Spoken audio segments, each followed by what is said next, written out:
we just finished up our Housing for Good podcast, and something we started doing because we realized that in the effort to make Tucson great and the effort to run a successful business, the effort to run a family, sometimes you get challenged with the time of the day and the amount of hours in a day. So what kind of suggestions or tips do you offer to agents that are trying to balance these out? What are your habits that keep you sane?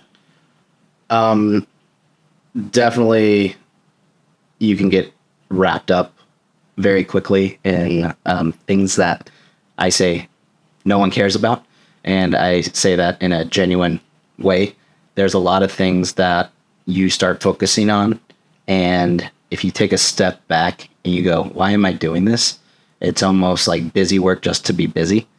And so something that I'm always trying to do is saying, like, am I actually working on something, or am I busy doing something that is actually going to produce anything down the road? Or is it me just kind of like falling into a pattern? So that's something that I always do, is try to really drill down and make sure it's something that is productive. Mm-hmm. And then obviously I always try to schedule, time with my wife. And now that I have a kid, definitely always try to, I always like being there when he wakes up, and I like being there when he goes to bed. So, and then of course during the day as well. But I think it's important just to have like quality time that is a pattern to make sure that, And you said something in the other interview that I thought was pretty powerful, because you had been running, stewarding the soccer shootout at Fort Lowell Shootout for 16 years. I volunteered for 16 years. I ran it for 4. And as you were coming to the end of your tenure, you mentioned you were stepping into a leadership role at the association, and then soon realized that you were going to start into the foster and potentially adoption program.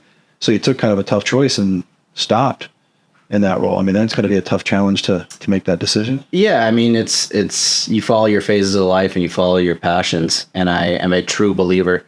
I think right now a lot of people would agree. Like, you look at the Congress people. Some people stay too long. But and that's a big thing with me, is like, if you have a goal and you know what your strengths are, go in, do your strengths, and get out. You always have to leave it better for the next person, and you hope the next person has the skills that you don't.